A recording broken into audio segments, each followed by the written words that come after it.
Nah, yang terhangat juga dan malah jadi perdebatan soal Permendikbud. Permendikbud nomor 30. Yang baru kan ini kan. Nomor 30 tahun 2021. Membahas soal kekerasan seksual di kampus. Iya. Kalau Nasdem sendiri atau Teh Ria soal Permendikbud ini?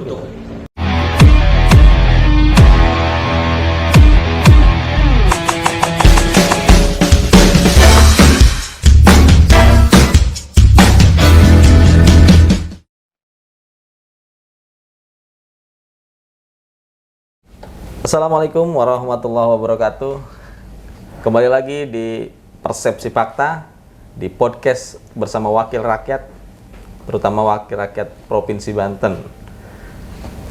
Kawan Fakta, kali ini saya Kang Ican bersama dengan sosok Wakil Rakyat yang cantik jelita, yang populer saat ini, karena beliau juga menjadi sosok yang media darling, sering muncul di pemberitaan media karena kegiatannya, karena aksi-aksinya di parlemen dan juga kegiatan sosialnya bersama dengan masyarakat. Mungkin kawan fakta yang di Dapil Tangerang Selatan atau di Kota Tangerang, Kabupaten Tangerang sudah sangat familiar dengan beliau. Saat ini saya sudah bersama dengan Bu Dewan atau panggilnya apa nih? Teh Dewan. Teh Dewan ya. Teh Dewan Ria Mahdia ya. Iya, Ria Mahdia Fitri. Ria Mahdia Fitri. Iya. Ya, kali ini sudah bersama Teh Ria Mahdia Fitri, anggota DPRD Provinsi Banten dari Partai Fraksi Nasdem ya. Iya. Fraksi Nasdem. Teh Dewan Ya. diganggu waktunya. Halo, assalamualaikum semua, Kang Ican. Boleh disapa. Dan sahabat. Sebutannya fakta. kawan fakta. Oh, kawan fakta. Kawan fakta. Persepsi fakta. Iya. Dan Kang Ican dan seluruh rekan-rekan di sini. Kabar baik Teh Dewan ya. Alhamdulillah sempurna.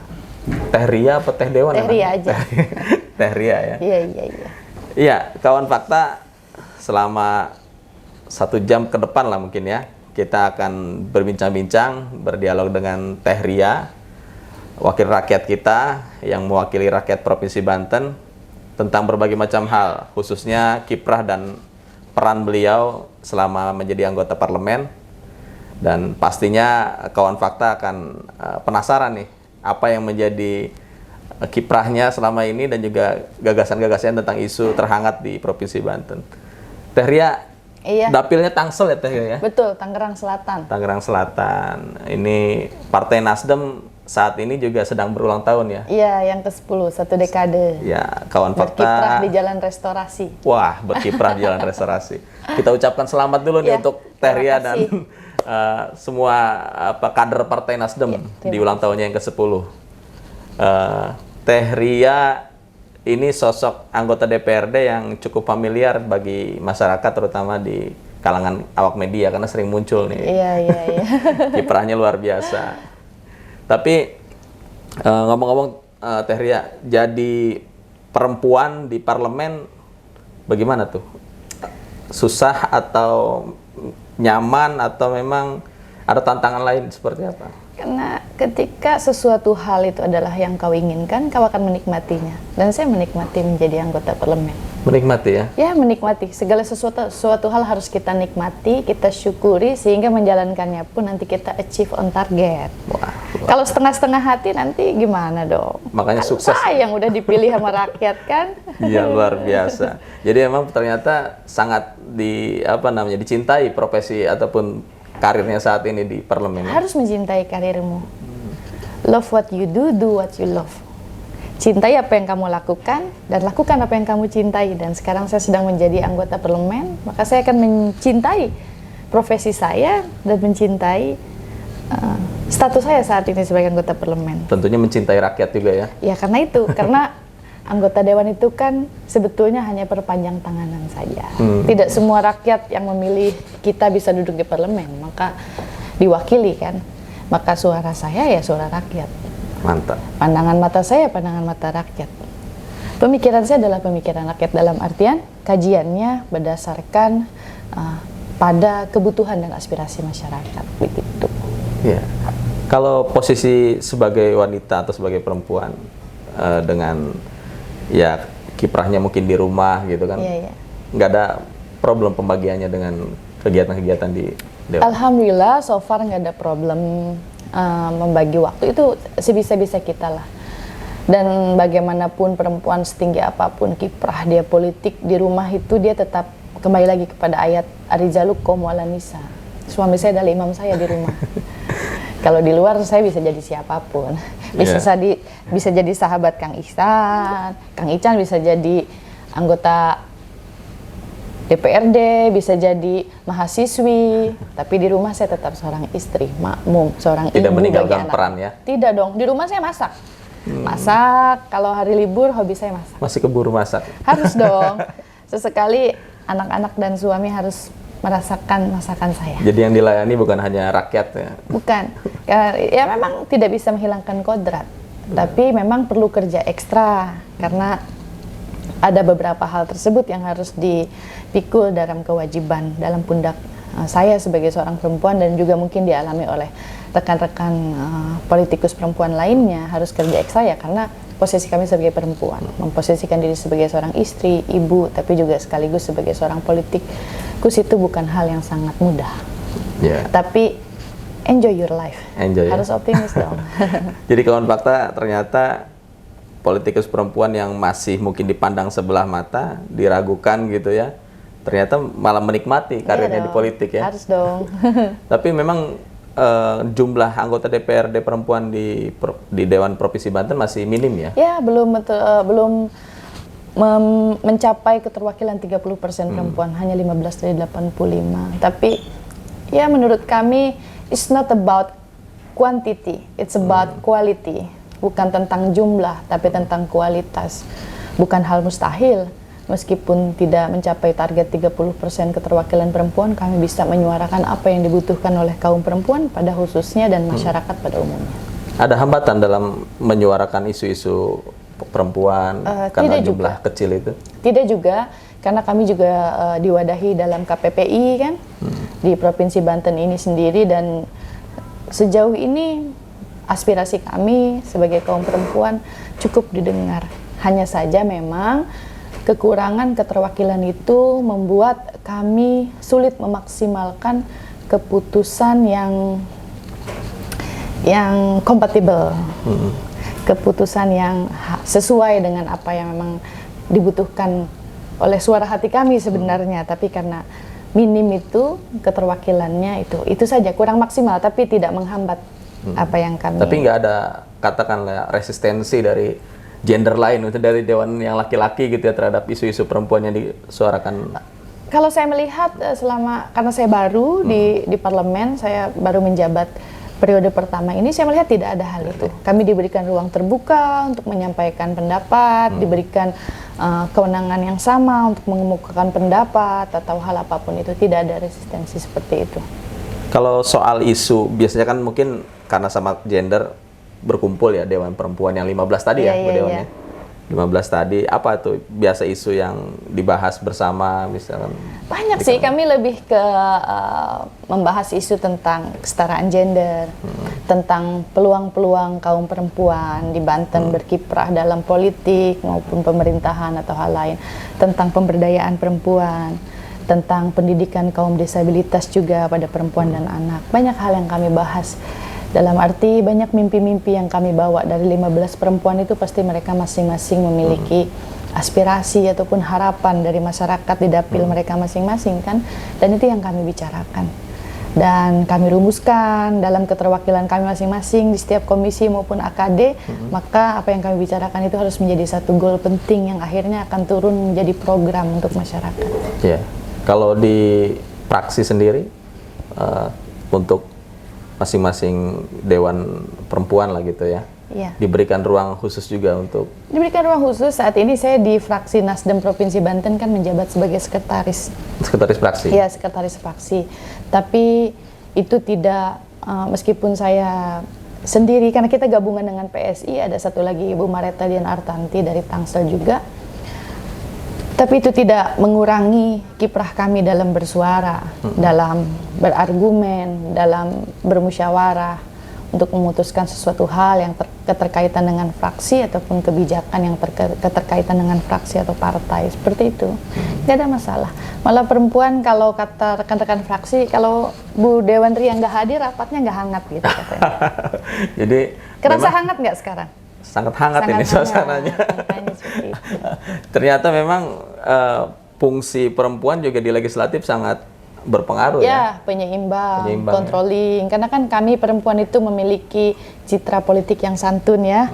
Saat tensinya adu argumen itu sedang tinggi, kami muncul sebagai penyejuk. Penyejuk ya. Jadi bisa menyejukkan suasana ketika. Ya, tapi sekali lagi bukan berarti kami penyejuk itu kami lemah, tapi kami juga punya cara sendiri untuk menunjukkan eksistensi kami kan. Kami juga punya cara sendiri untuk mengemukakan, meskipun dengan cara yang berbeda. Kawan fakta, jadi ternyata luar biasa bagaimana pandangan Teh Dewan gitu ya soal kiprahnya sebagai perempuan di legislatif yang sama sekali tidak ada hambatan. Meskipun saat ini memang kuotanya masih minim ya. Iyalah, belum nyampe 30% keterwakilan. Mungkin nanti 2024 bisa lebih besar lagi gini. Ya. Kalau ditunjukkan oleh Ya, Teh Ria. saya malah mendukung agar secepatnya ada rancangan undang-undang tentang grand design dari pemerintah pusat, itu tentang bagaimana pemerintah harus terlibat dalam meningkatkan keterlibatan perempuan baik dalam bidang politik maupun sosial masyarakat. Sesegera mungkin lah. Partisipasinya supaya lebih meningkat. Iya betul, sehingga nanti harapan 30% itu bisa dicapai, karena secara nasional pun sudah gitu. Maka setiap kabupaten provinsi, khususnya Provinsi Banten, saya harap 2024 30%-nya itu kalau bisa 35 perempuan. Mudah-mudahan juga kiprah Teh Ria di 2024 lanjut lagi kan gitu. Insya Allah. Oke Teh Ria, kalau soal antara legislatif dengan eksekutif nih, dengan kebijakan-kebijakan program atau yang ada di APBD Provinsi Banten, Teh Ria sendiri menilai gimana? Apa sudah ada keberpihakan terhadap perempuan, terhadap pemberdayaan perempuan sendiri, atau isu-isu yang menangani perempuan seperti apa yang sudah berjalan selama Teh Ria di legislatif? Ya, saya melihat sudah ada keberpihakan itu, meskipun belum maksimal, belum seperti semaksimal yang kami harapkan, tapi keberpihakan itu sudah ada. Salah satunya dari program-program pemberdayaan perempuan yang dilakukan oleh setiap OPD atau dinas-dinas. Menurut kami itu cukup mewakili lah apa yang kami sampaikan tentang bagaimana kita menciptakan citra perempuan ini jauh lebih baik, khususnya di Provinsi Banten. Meskipun wakil gubernurnya laki-laki, tapi kan kita pernah punya gubernur perempuan ya? Dan beberapa bupati dan wali kota di Provinsi Banten ini perempuan. Ternyata memang Banten sudah terbuka ya, menerima partisipasi perempuan. Betul, itu terbukti dengan yang saya sebutkan tadi. Gubernur perempuan kita, Ibu Ratu Atutu pertama perempuan, terus Ibu Airin pernah menjabat wali kota Tangsel, Ibu Tatu di Serang, Ibu Iti di Lebak, seperti itu. Untuk Dewan sendiri, program yang bicara pemberdayaan perempuan, kemarin saya juga lihat kalau di wadah Dewan Perempuan itu IKP ya? KPPI. KPPI ya, KPPI. Khusus Perempuan Politik Indonesia. Khusus Perempuan Politik Indonesia. Itu juga ada program-program yang kayaknya menyentuh pemberdayaan perempuan ya? Betul. Sudah kita lakukan di Kabupaten Tangerang juga pemberdayaan. Supportingnya dari program pemerintah juga? Iya, dari program pemerintah juga, dari APBD. Betul. Ya, itu kawan fakta, ternyata memang sinergi legislatif dan eksekutif bicara soal pemberdayaan perempuan sudah cukup baik nih menurut Teh Ria. Nanti cukup, mungkin tapi harus dimaksimalkan. Harus dimaksimalkan ya. Dan nantinya kawan-kawan fakta bisa menyampaikan aspirasi-aspirasi tentang perempuan melalui Teh Ria deh. Ya, saya siap membuka diri, membuka tangan, apapun itu berkaitan dengan perempuan, isu-isu berkaitan dengan perempuan. Jika itu memang perlu ditindaklanjuti atau diwadahi dalam satu forum atau lembaga seperti legislatif, silahkan hubungi saya. Atau beberapa rekan legislator perempuan lain juga saya yakin akan membuka tangan untuk itu. Siap. Kawan fakta, kita rehat dulu. Nanti kita berjumpa lagi.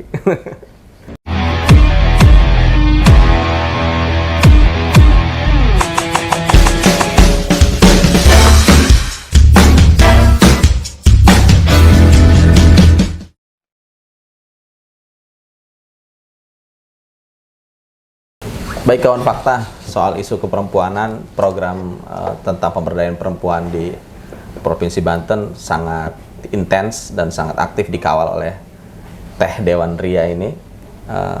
Bagaimana soal isu-isu lain yang sedang hangat di sekitar kita mengenai keperempuanan? Nanti kita lanjut lagi dengan berbincangan dengan Teh Ria. Oh iya. Teh Ria, soal yang terbaru nih, baru-baru ini memang hangat kasus katakan begitu ya, kasus ya. Mungkin sudah update lah kasus soal ada pelecehan terhadap perempuan di kampus misalnya. Oh, mungkin iya, kampusnya Teh Ria juga iya. nih, yang lagi viral kemarin kan gitu ya. Betul. Bahkan sudah lapor ke aparat juga. Iya. Gimana menyikapinya Teh Ria soal bisa terjadi hal seperti itu di kampus gitu? Iya. Dari sudut pandang saya, seharusnya hal itu tidak terjadi. Tapi mau tidak mau, suka tidak suka, hal ini sepertinya telah terjadi beberapa kali, sepertinya. Tapi mungkin baru muncul saat ini. Karena memang dari sisi korban, bukan hal yang kecil untuk bisa menyuarakan apa yang terjadi kepadanya. Karena apa yang terjadi pada korban itu tidak dapat dirubah atau dihapus oleh hukuman pidana atau denda berapapun. Tidak akan dapat terjadi, tidak akan bisa merubah apa yang terjadi pada korban. Ya, dampak psikologis hal lain. Nah, apa yang terjadi di Untirta, harapan saya ini tidak terjadi lagi. Yang saya dengar kemarin sudah diberikan skorsing 1 semester per Oktober 2021 ini. Tapi memang saya juga kemarin sempat baca lagi kode etik mahasiswa. Di sana memang tidak menyangkut poin-poin yang berkaitan dengan seksual harassment. Itu sepertinya hal yang mungkin menyulitkan kampus untuk mengambil tindakan. Untuk penerapan sanksinya. Untuk penerapan sanksinya. Mungkin saja sanksi juga menunggu kepada proses hukum yang sedang berjalan. Karena kita juga harus mengedepankan asas praduga tidak bersalah. Jadi pilihannya ke jalur hukum lebih tepat berarti ya? Itu kembali lagi sebagai sanksi hukum dan sanksi sosial agar hal tersebut tidak terjadi. Tapi kalau saya melihat sudut pandang saya dari segi perempuan, apapun yang disampaikan oleh terduga ini, terdakwa ya, kita belum menyebutkan tersangka, terdakwa atau apalah menyebutnya, terduga lah ya, terduga pelaku ini, itu tidak bisa dibenarkan dalam sudut pandang apapun dari sisi perempuan. Pelecehan tetap pelecehan, apalagi kasus ini mencuat, inisial juga sudah menyebar kemana-mana, termasuk korban juga. Kan hal ini bukan hal yang mudah untuk dilalui. Maka memang harus ada satu konsep hukum yang lebih jelas ke depan. Untuk menjamin persoalan ini bisa... Untuk menjamin persoalan ini, baik dari pihak korban, saksi maupun pelaku. Nah, yang terhangat juga dan malah jadi perdebatan soal Permendikbud. Permendikbud nomor 30 yang baru kan ini kan, nomor 30 tahun 2021, membahas soal kekerasan seksual di kampus. Kalau Nasdem sendiri atau Teh Ria soal Permendikbud ini gimana? Kan kalau Nasdem sudah jelas, kami tetap ada di garis koalisi. Apapun yang pemerintah pusat lakukan itu kita harus mendukung. Namun secara pribadi saya menyoroti itu tergantung perspektif kita melihat Permendikbud itu. Karena menurut saya ada pasal-pasal yang menjamin di sana tentang bagaimana perlakuan terhadap saksi, korban, rumah aman, pendampingan psikologis itu diatur dalam pasal 12, pasal 47. Terus perlindungan terhadap saksi dan korban pasal 12 2C. Itu menurut saya Permendikbud itu sangat bermanfaat jika diterapkan di setiap perguruan tinggi untuk mencegah kasus-kasus seksual harassment atau kekerasan seksual. Hanya saja memang ada penerapan kata yang memang digarisbawahi dan menjadi perbincangan hangat itu jika korban tidak keberatan atau jika korban mengizinkan, gitu jika suka sama suka, itu kembali lagi memang butuh perbaikan kosakata. Tapi kita harus lebih bijak melihatnya dari perspektif positif, bahwasanya sudah jelas Permendikbud ini kepalanya adalah pencegahan, bukan pelegalan. Upaya pencegahannya Upaya ya. pencegahan. Meskipun sebagian pihak masih menilai ini ada upaya melegalkan seks Bukan, bebas gitu. itu tidak mungkin. Itu upaya pencegahan. Hanya saja memang harus ada penyempurnaan mungkin. Revisi ataupun lebih tepat ya? Lebih tepat lah ya dari yang kata-kata. Saya juga agak keberatan sih jika korban mengizinkan gitu. Jika korban tidak keberatan, jika suka sama suka. Dari segi nilai norma agama kita juga kan itu saya sedikit keberatan, tapi secara garis besar saya mendukung Permendikbud 30 2021 daripada tidak ada sama sekali. Daripada tidak ada ya. Betul. Apalagi kasusnya yang terbaru di Banten sedang menghangat. Sedang hangat gitu kan. daripada tidak ada sama sekali. Sekarang di Permendikbud itu kan mengatur tentang rumah aman, tentang pendampingan psikologis, tentang penjaminan hak si korban untuk dapat meneruskan pendidikan, tentang menjaga identitas korban. Hal ini sangat penting untuk diterapkan oleh setiap perguruan tinggi, karena jangan sampai cita-cita anak bangsa kita terhalang karena sesuatu hal yang tidak dia inginkan sebenarnya. Siapa sih yang ingin mendapatkan kekerasan seksual? Betul. Pasti tidak ada. Tapi apakah mimpi mereka harus terhenti di sana? Kan tidak. Maka Permendikbud 30 ini saya yakin bisa menjamin hal itu. Hanya saja koreksi dari penggunaan kata. Ya. Tapi kembali lagi, perspektif kita harus positif. Ini adalah di depannya kan pencegahan. Pencegahan ya. PPKS kan pencegahan gitu. Jadi Bukan jangan pelegalan. diplesetkan Jangan gitu. dipleset, jangan dipelintir gitu. Dia mentang-mentang oposisi selalu melesetin Ya. gitu. Ya. Gitu. Tapi gini Teh, ternyata memang kalau melihat pemberitaan ataupun data dari aparat penegak hukum aja, kasus kekerasan seksual di Provinsi Banten ini setiap tahun makin tinggi ternyata. Ya. Bukan hanya di Banten, secara nasional juga meningkat. Apalagi sejak pandemi, itu saya melihat dari data Komnas Perempuan itu dari Januari ke bulan Juli 2021 itu sudah 2.500 laporan kekerasan seksual. Ya. Yang sebelumnya tahun 2020 itu hanya 2.300 atau 2.400. Itu belum kuartal keduanya, Juli ke Desember. Bayangkan mungkin tahun ini bisa 5.000 kekerasan Makin tinggi terus seksual ya? Makin tinggi. Pun demikian di Banten. Yang kita soroti khususnya. Hal ini kembali lagi kepada memang kondisi psikologi, sosial, dan ekonomi masyarakat.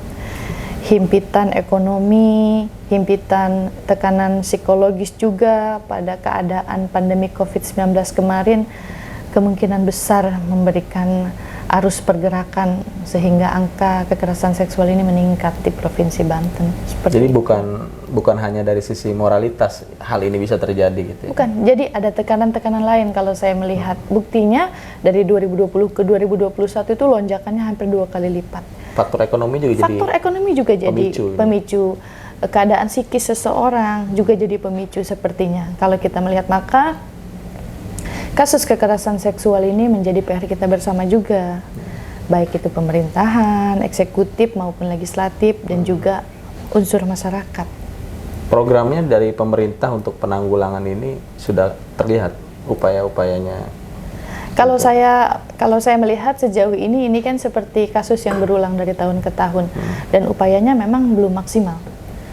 Upayanya masih di situ-situ saja gitu. Maka kita juga menunggu sesegera mungkin RUU TPPKS ini segera disahkan, sehingga ada efek jera atau ada tindakan pencegahan lah terhadap kekerasan seksual ini, dengan harapan kita menekan angka kekerasan seksual ini di masa yang akan datang. Tapi kalau sisi pemberitaan ataupun publikasi dari media mainstream atau media sosial soal kasus-kasus seperti ini, menurut Teh Ria, apakah dampaknya positif atau makin memicu sebenarnya untuk praktek-praktek kekerasan seksual atau kekerasan pada anak ini makin tinggi? Sebetulnya jika pemberitaan-pemberitaan itu faktual dan yang saya harapkan adalah di sana diselipkan satu pesan moral, ini malah akan menekan angka kekerasan seksual. Tapi kembali lagi, kita juga sedang bertempur dengan kemajuan teknologi dan era modernisasi, di mana semua serba digital, di mana semua internet itu mudah diakses, bahkan dari kalangan anak-anak sampai ke kalangan orang tua. Bahkan saya baru melihat berita kemarin di Serang sendiri, ada kakek-kakek usia 70 tahun mencabuli gadis berusia 15 tahun. Ya. Miris baru ya, terhangat, baru kondisinya kemarin terjadi. Hal ini sangat-sangat miris sekali. Dalam artian ini harus menjadi PR kita bersama. Adakah kurang nilai agama yang kita selipkan? Adakah kurang nilai moral yang kita sisipkan? Adakah kurangnya pendampingan atau hal apapun itu? Tapi kembali lagi, yang perlu kita lakukan adalah pencegahan dan penanganannya. Karena kita tidak bisa sepenuhnya mencegah hal itu tidak terjadi, mau seperti apapun, seketat apapun peraturan, regulasi dibuat, itu kembali lagi kepada pribadi karakter manusianya. Jika dia memang evil, ya dia akan berlaku jahat. Maka apa yang harus kita lakukan setelah hal itu terjadi? Salah satunya adalah melindungi si korban tersebut, menjamin kehidupannya.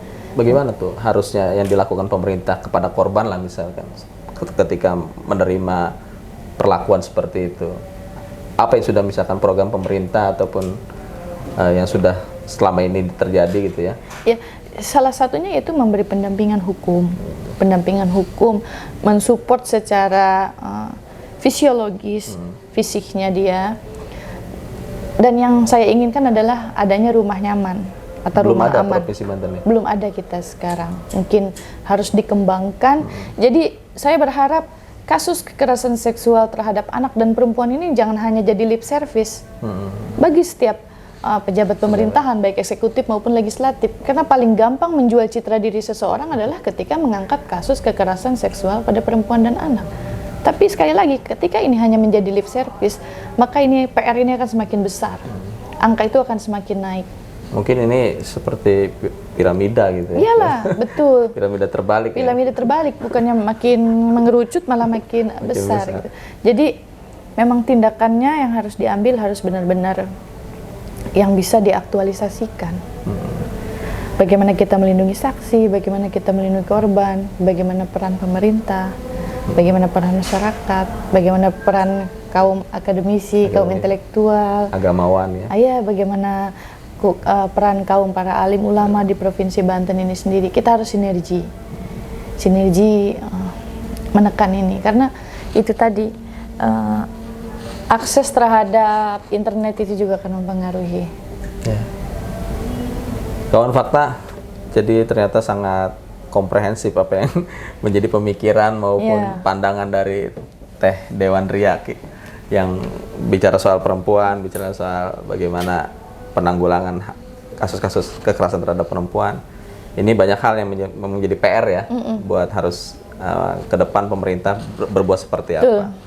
PR kita bersama. Kita rehat sejenak kawan Fakta. Iya.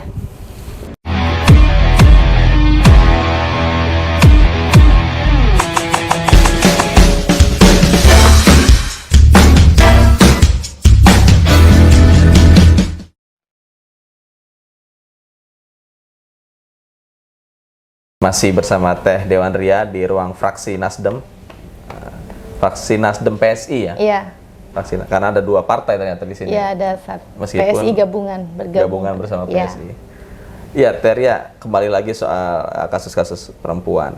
Ternyata memang jumlah tenaga kerja wanita yang keluar negeri maupun di dalam Provinsi Banten jumlahnya cukup besar sekali. Iya, betul.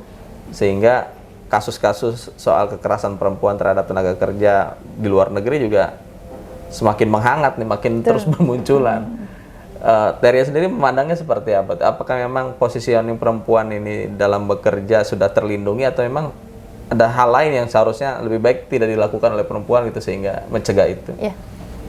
Jadi kalau saya melihat pemberitaan dan update informasi selama ini terhadap kasus yang terjadi pada tenaga kerja wanita atau TKW perempuan di Banten ini, kebanyakan memang terjadi di daerah Timur Tengah. Tapi sebetulnya ini juga kembali lagi ada kenakalan oknum-oknum lah ya. Bahwasanya memang ke Timur Tengah itu kan pemerintah sudah mengeluarkan memorandum ya untuk tidak mengirimkan karena di sana negara konflik dan lain sebagainya gitu. Tapi kembali lagi ini terjadi pada pilihan masyarakat itu sendiri. Satu, memang kendalanya itu desakan ekonomi. Tidak mudah mencari, apalagi kebanyakan itu kan dari daerah kabupaten ya, ke selatan, ke sana. tidak mudah mencari lapangan pekerjaan untuk meningkatkan ekonomi keluarga dengan latar belakang pendidikan yang rendah, pengalaman yang sangat minim, maka iming-iming menjadi tenaga kerja wanita dengan gaji besar di luar negeri itu masih lebih menjanjikan dan menjadi pilihan yang pada akhirnya tanpa pengetahuan dan pendampingan dari pihak terkait maupun perwakilan pemerintahan maupun Serikat Buruh Migran Indonesia, perwakilan Provinsi Banten, mereka memilih agen-agen yang tidak legal, sehingga mereka melakukan upaya unprocedural untuk mengirim TKW ke sana. Sehingga kendala yang terjadi di sana terkait tentang dokumen dan hal lain sebagainya itu sulit di tracing karena memang dari sininya berangkatnya dengan agen yang tidak legal. Gitu, seperti jadi itu benar berarti ya faktor ekonomi jadi pemicu juga.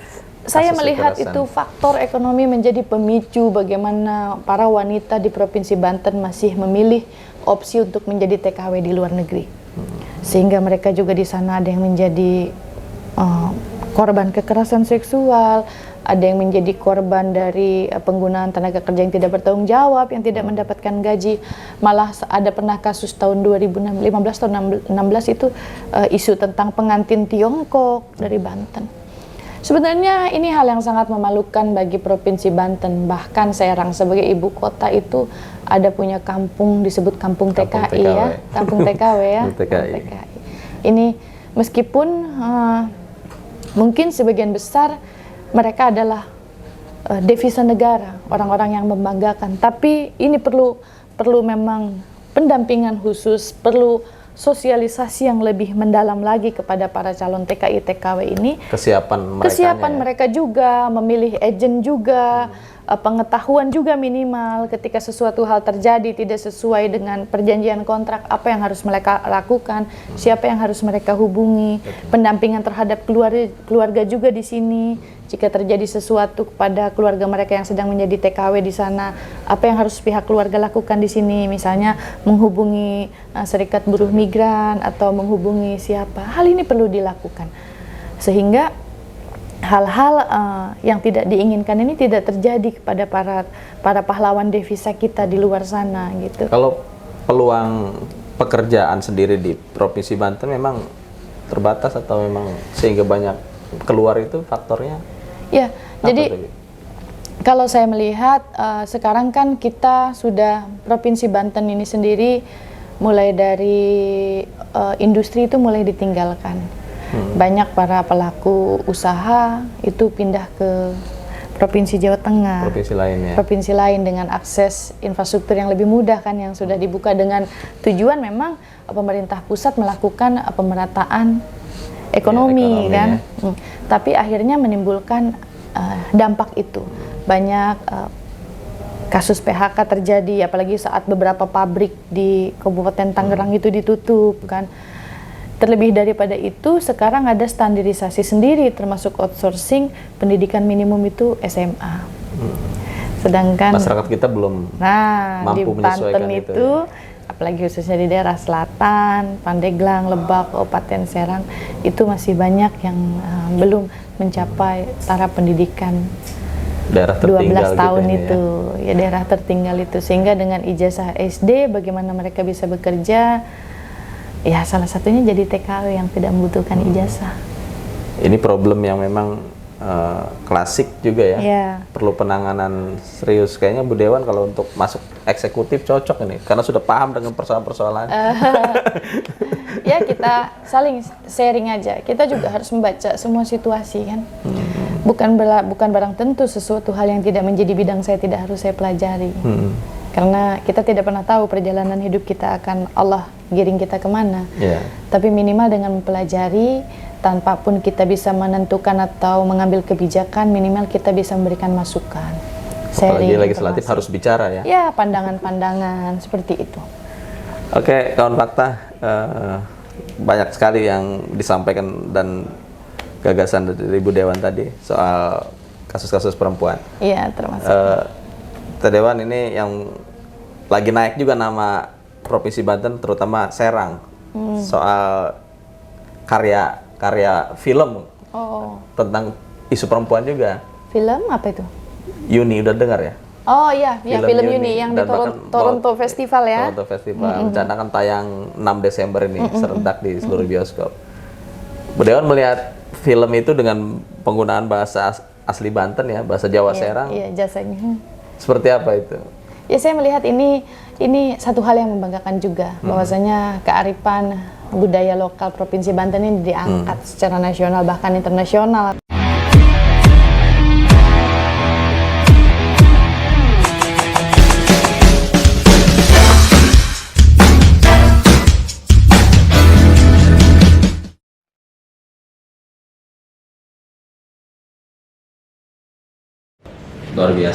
Luar biasa kawan fakta, pandangan dan bagaimana gagasan Bu Dewan tadi. Tapi terakhir nih Bu Dewan, Iya. pertanyaan soal Tangsel lagi. Iya, apalagi. Dan ini juga berkaitan dengan fungsi pengawasan di DPRD. Kasus SMK 7 Tangsel lah mencuat nih. Soal pendidikan di Tangsel. Jawab nggak ya? Saya ini agak galak soal pendidikan. Ya makanya ini kan soal Karena pendidikan. saya punya alasan. Saya tahu rasanya ingin sekolah. Saya tahu rasanya ingin punya buku tulis. Saya tahu rasanya pengen punya LKS tapi cuma bisa fotokopi. Ya, waktu zaman sekolah. Saya tahu rasanya ingin ganti sepatu. Dulu SPP masih bayar. Saya tahu rasanya bagaimana saya harus menjual setiap bungkus keripik singkong agar SPP saya bisa dibayar. Saya sangat galak soal pendidikan karena saya tahu menjadi orang tidak mampu dan ingin mendapatkan pendidikan itu bukan hal yang mudah. Berkaitan dengan kasus SMK di Tangsel, menurut hemat saya, karena ini terjadi pada APBD 2017, saya tidak perlu berkomentar tentang secara detail hukumnya ya. detail hukumnya. Tapi secara pandangan sosial dan pribadi saya berharap tindakan hukum tetap dilanjutkan. Penyelidikan oleh KPK harus dituntaskan sehingga tidak terjadi lagi SMK 7 lainnya di Provinsi Banten. Jangan main-main soal pendidikan. Jangan main-main dengan dana pendidikan. Karena dari pendidikan itulah penerus-penerus kita akan hadir. Kalau saya bilang tadi, kalau dana operasional pendidikannya minim, kualitas pendidikannya juga rendah. Bagaimana kita bisa menciptakan manusia-manusia yang berkualitas, penerus-penerus kita? Nah, saya bilang, saya tidak akan mengomentari hal apapun, tapi ketika itu anggaran berkaitan dengan pendidikan, kesejahteraan masyarakat dan kesehatan masyarakat, saya sangat menggarisbawahi. Akan bicara lantang. Kenapa soal kesehatan dan fasilitas kesehatan? Karena saya tahu rasanya ingin berobat tapi tidak punya uang. Jarak Banjarsari dengan Vaskes sangat jauh. Dulu harus ke RSUD Rangkaskan. Aji Darmo, almarhum papa saya sampai meninggal tidak mampu kami bawa untuk berobat. Kenapa dengan kesejahteraan masyarakat? Karena saya sangat tahu rasanya lapar. Kenapa saya sangat detail sekali konsen terhadap pengembangan ekonomi masyarakat? Karena saya tahu rasanya menjadi miskin. Karena hal-hal itu saya sangat berteriak lantang ketika berkaitan dengan 3 hal tadi. Luar biasa. Jadi dari pengalaman, Ya, karena background kehidupan saya berasal dari sana, dengan harapan ketika saya sulit mendapatkan buku, saya sulit mendapatkan pendidikan yang layak saat itu seperti teman-teman yang lainnya, saya hanya berharap tidak ada lagi anak-anak yang merasakan apa yang saya rasakan saat itu. Ketika saya merasakan rumah saya bocor, dinding geribik kami bolong, saya tidak ingin lagi ada anak di luar sana yang merasakan dinginnya malam seperti yang saya rasakan. Ketika saya tahu rasanya seperti apa lapar, makan nasi hanya 1 kali sehari, saya juga hanya tidak ingin ada anak lain yang merasakan kelaparan seperti saya. Hal-hal seperti itu dan kontribusi-kontribusi kecil yang bisa saya lakukan sejauh ini hingga saya sekarang menjabat sebagai legislator, itulah yang bisa saya lakukan hanya agar jangan ada anak yang mengalami hal yang seperti saya. yang serupa. Semampu saya, meskipun kuotanya masih sangat kecil, semakin besar, tapi saya tetap berpacu pada hal itu. Luar biasa. Terima kasih. Teh Dewan Ria, karena masih muda soalnya ya, 34 tahun, dan kawan fakta pasti akan penasaran dengan apa latar belakang gitu ya soal sosok Teh Dewan ini. Tapi kita habiskan saat ini aja lah untuk perbincangan. Untuk soal detailnya nanti kita perbincangan selanjutnya kita Dewan. Nih, Mungkin masih ada kesempatan lain nanti kita bincang-bincang ya. insya Allah mudah-mudahan kita panjang umur, ada waktu. Terima kasih banyak atas kesempatannya perbincangan Terima kita. kasih. Saya juga terima kasih kepada Fakta Banten yang telah memberikan kesempatan saya mengutarakan apa yang saya lakukan, sudut pandang saya tentang perempuan, kekerasan, dan perkembangan terkini di dapil saya sendiri, dan bertepatan sekali dengan ulang tahun partai kami, Partai Nasdem. Mudah-mudahan kehadiran saya di Parlemen Provinsi Banten ini benar-benar membawa aroma atau angin restorasi bagi masyarakat Provinsi Banten, khususnya restorasi dari keterpurukan menjadi kemajuan, restorasi dari hal yang buruk menjadi baik, restorasi dari rendah menjadi tinggi, restorasi dari lemah menjadi kuat. Intinya saya membuka diri sebagai legislator bukan hanya untuk masyarakat Kota Tangerang Selatan, tapi seluruh masyarakat Provinsi Banten. Jika ada hal yang harus saya bantu, tapi yang sejalur dengan misi saya. Ya. Kalau nggak sejalur susah nantinya. Ya, satu pemikiran, Ya, satu pemikiran, satu pandangan, irama, gitu satu ya. pandangan, insya Allah. Dan untuk kesejahteraan Bisa rakyat. kolaborasi, itu intinya. Untuk Terima kesejahteraan kasih. rakyat. Iya. Terima kasih. Hatur nuhun Kang Teh Ican, Dewan. hatur nuhun Fakta Siap. Banten semuanya. Kawan Fakta. Kawan Fakta juga hatur nuhun telah menyaksikan. Mudah-mudahan sharing kita hari ini bermanfaat. Amin, amin. Terima kasih. Itu tadi kawan Fakta, perbincangan kita hampir 1 jam mungkin ya.